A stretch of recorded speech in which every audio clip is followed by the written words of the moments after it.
Bienvenidos todos ustedes a este canal, Diego en la Lucha. Ilusión, mentiras y manipulación son algunas de las palabras que se me vienen a la cabeza para describir el enorme engaño en el cual vivimos. Democracia, libertad, elecciones libres. Habría que hacer un análisis muy profundo de estos conceptos que a veces parecieran algo ya naturalizado por las sociedades que se creen muy libres de elegir a sus representantes. Pero si te digo que las cosas no son como crees, ¿qué me responderías? Vivimos en un gran circo, una gran y extraordinaria ilusión o espejismo, creado por mentes sin duda brillantes y que saben que si nosotros despertamos, dejan de tener el poder de la noche a la mañana. Son los amos del circo, los directores de esta película en la cual vos y yo somos actores de reparto y ni siquiera nos damos cuenta. La mayoría de la sociedad cree que el poder político es el poder real que maneja los destinos de un país, y eso está lejos de ser cierto. Los grupos que detentan el poder real mundial en Occidente se mantienen en el anonimato, porque entendieron que es la mejor manera de conservarlo. ¿Cómo lo aprendieron?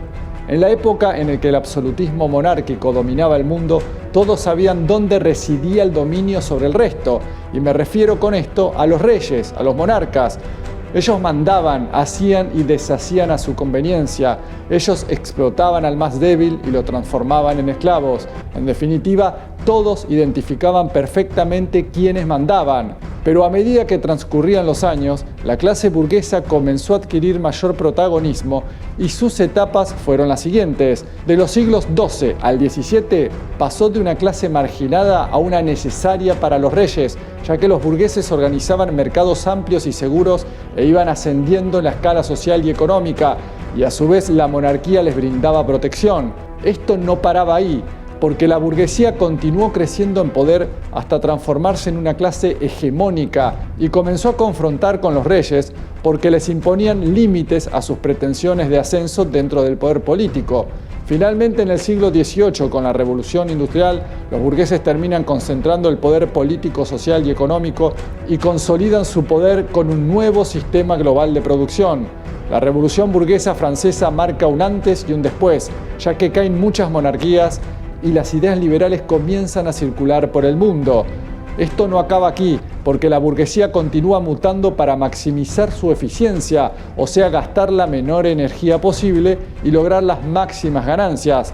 Así se empieza a fortalecer la alta burguesía financiera, teniendo a la dinastía Rothschild como máximos exponentes occidentales, y a partir de estas élites, junto a otras, comienzan a financiar todo tipo de actividades. Una conclusión que se puede sacar de esto es que la corona británica tuvo que negociar el poder, darles el título de lores a estas dinastías y dejarles el control de la City de Londres, el centro financiero mundial, ya que la corona no tiene injerencia allí, y posteriormente el manejo de los grandes fondos de inversión que están por encima de la Reserva Federal, el FMI, el Banco Mundial y obviamente por encima de la mayoría de países y de muchos políticos. No digo de todos, porque claramente Putin, el Partido Comunista Chino, los iraníes, los venezolanos, los cubanos y los nicaragüenses hace décadas que no están alineados de la forma que las élites quisieran, y de ahí viene el enfrentamiento.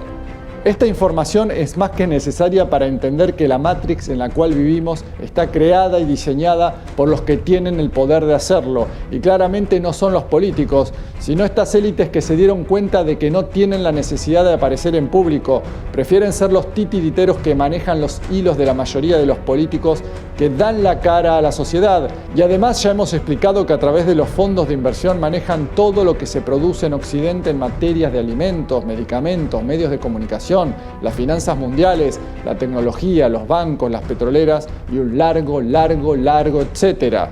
Por si me sacan de este canal, te invito a suscribirte en mi canal Telegram Diego en la Lucha. Allí no hay censura y pongo todas las imágenes e información por más fuertes que sean. En la descripción verás el link directo. Continuemos. Creo que ya se entiende por qué digo que la democracia, como quieren que la entendamos, está absolutamente sobrevalorada, no existe. ¿Cómo podemos creer en esta democracia liberal si unos pocos controlan y manipulan las mentes de la gran mayoría que actúa como un rebaño que lo llevan de un lado hacia otro? Ellos postulan a sus candidatos, los instalan en los medios tradicionales y redes sociales y luego la gente los vota. ¿Eso es democracia? Luego de todo este terror y daños irreparables que han causado, andan libres por las calles venezolanas y creando shows mediáticos diciendo que la dictadura no los deja participar de elecciones libres.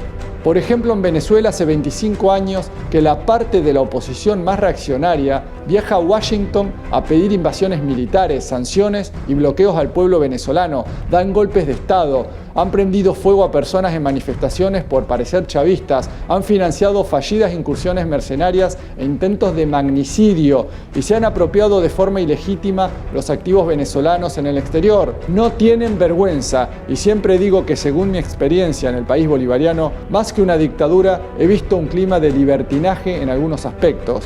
¿Por qué el gobierno venezolano ha tolerado todo esto? Claramente porque no es el momento para accionar frente a los cabecillas del terrorismo, porque siempre está la sombra de que todo esto pueda detonar y terminar en una posible invasión, por supuesto con la contribución de estos medios cínicos de comunicación. Esto es un juego de ajedrez y Maduro lo sabe muy bien.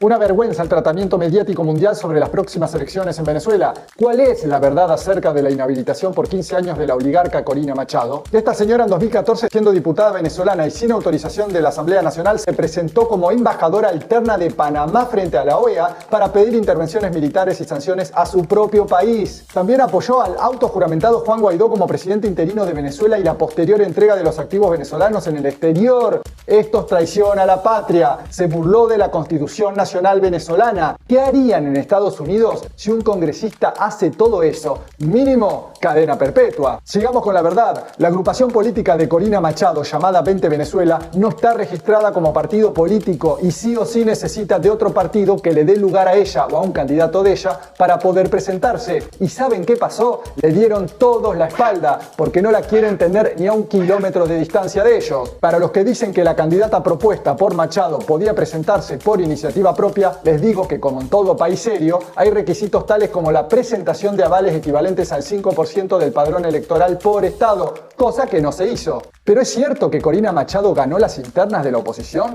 Eso es más falso que la presidencia de Guaidó, ya que las internas no fueron oficiales, es decir, no contaron con la presencia del Consejo Nacional Electoral y fueron organizadas por ella misma con una empresa llamada Súmate. Desaparecieron los papeles de esa participación y, según ella, sacó millones de votos. Ahora digo yo, ¿dónde están esos votos si cuando llama a movilizar no puede llenar ni una caja de zapatos? Pero entonces se presentan candidatos opositores al chavismo en las próximas elecciones. En total son 13 candidatos, de los cuales 12 son opositores. Incluso uno de ellos, Manuel Rosales, es gobernador de Zulia, uno de los estados más importantes de Venezuela, y de hecho ya se presentó contra Chávez en las presidenciales de 2006. ¿Es una estafa el sistema electoral venezolano? El Centro Jimmy Carter de Estados Unidos calificó al sistema venezolano como el más seguro del mundo. ¿Pero por qué los medios hablan tanto contra Venezuela? No es ninguna novedad, eso siempre lo harán, porque desde la llegada del chavismo al poder, las élites estadounidenses y europeas, dueñas del 90% de la mediática mundial, ya no se pueden llevar el petróleo a precio de gallina flaca como hace 25 años atrás. Venezuela es la joya de la corona, porque tiene las reservas de petróleo más grandes del mundo. Lo digo una vez más, todo este circo sería imposible de construir si no fuera por los medios masivos de comunicación. ¿Y quién mejor que el expresidente de Ecuador, Rafael Correa, para dejar en claro el rol nefasto de los medios? En los últimos años hemos visto cómo al poder en Latinoamérica, en varios países de Latinoamérica, accedían políticos poco ortodoxos, vamos a decirlo así. Desde que llegó... Populista. No, yo no he dicho eso. Todo lo que no entiende nuestra élite le llaman populismo. Yo no he dicho eso. Y caer en los lugares comunes, en los discursos cansados de las élites, eso es ser técnico serio. Le repaso. Empezó Chávez en Venezuela, Evo Morales. ¿Qué ha pasado en Latinoamérica? Que se cansó, pues, en Latinoamérica el dominio de siglos de unas cuantas élites. Y esto se exacerbó por la larga y triste noche neoliberal, que fue un fracaso rotundo en América Latina. Nos llevó a la peor crisis de la historia en el 99. La larga y triste noche neoliberal, le llama usted. Empezó desde mediados de los 80 y continuó hasta el principio del siglo XXI y destrozó nuestra economía, nuestra sociedad y probablemente nuestras democracias, porque nuestros gobiernos perdían legitimidad. ¿Cómo entiende que New York Times, el editorial, después usted es verdad, dijo que le habían entrevistado, un editorial durísimo, habla de liderar una despiadada campaña contra la libertad de expresión? Pregúntale a New York Times si sabe dónde queda Ecuador. Bueno, yo creo que en el New York Times, presidente, saben dónde queda Ecuador. Yo creo que algunos no saben ni siquiera dónde queda Ecuador. Quizá no, pero no, entiendo que quien ha escrito ese editorial... Déjeme que le termine. Es que me el editorial, sí, pero déjeme que le termine la pregunta. El editorial del New York Times... En este oficio es responderle a la gente, no a los medios de comunicación. Ustedes se creen propietarios de la opinión pública. No, ustedes son propietarios de la opinión publicada. La opinión pública es la de nuestros pueblos y a ellos hay que contestarle. Sí, nosotros intentamos ejercer de intermediarios, presidente. Por eso le digo... se fracasa. Es como que precisamente usted tiene aquí detrás el retrato de uno de esos líderes, Hugo Chávez, que usted sabe que en Europa, cuando alguien dice algo a favor de Hugo Chávez, se le tiran encima. En cambio usted... ¿Quién? ¿Quién? Quiere decir que no conoce en absoluto Latinoamérica. Primero, más que líder, un queridísimo amigo, un extraordinario ser humano, y tan satanizado como probablemente soy yo, como es Evo Morales, como somos todos los que queremos cambiar la realidad en América Latina. Creo que Hugo Chávez lo fue más satanizado. Probablemente por su temperamento, siempre en defensa de su pueblo. Pero yo le pregunto, ¿qué era Venezuela antes de Hugo Chávez? Ustedes saben que Venezuela durante casi 70 años fue el primer productor de petróleo del mundo. ¿Y qué logró con eso? Las fortunas en Miami, los grandes apartamentos, grandes mansiones. ¿Cómo lo va a querer esa élite? Y esa élite es la que maneja los medios de comunicación, que tiene ascendencia y parentela europea, que probablemente es accionista de los diarios también europeos, etc. Entonces es difícil luchar contra esas campañas mediáticas, desinformativas, pero nosotros seguiremos haciendo lo que tenemos que hacer. ¿Qué era? La gran pregunta para España y Europa. ¿Qué era Venezuela antes de Hugo Chávez? Usted tiene un programa de televisión, creo que los sábados, en los que yo le he visto allí, bueno, lanzar duras críticas a según qué periodistas de... ¿Y cuál es el problema? No. Ellos no lanzan duras críticas al gobierno. Es que es otra de las cosas, el engreimiento del periodismo, con todo respeto. Se creían por encima el bien y el mal. La libertad de expresión era solo para ellos. Ahora también yo tengo libertad de expresión. Ellos pueden decirle lo que crean al gobierno. Yo diré también lo que creo de los medios de comunicación. ¿Dónde está el problema? Lo que yo le decía era simplemente... La sociedad debe aprender a dejar de tenerle miedo a ese poder inmenso, sin límites, que se llama poder mediático, uno de los grandes desafíos de la humanidad. Es más, deberíamos preguntarnos si una sociedad se puede llamar verdaderamente libre cuando el derecho fundamental a la información está en manos de negocios privados con fines de lucro y que en el caso latinoamericano son propiedad de media docena de familias de muy dudoso proceder. ¿Vos qué pensás? ¿Se logrará la democratización de los medios de comunicación y así tener las oportunidades de vivir en verdadera libertad? Leo tus comentarios, te pido que te suscribas a mi canal, actives la campana de notificaciones en la opción todas, le des pulgar arriba y compartas. Muchas gracias.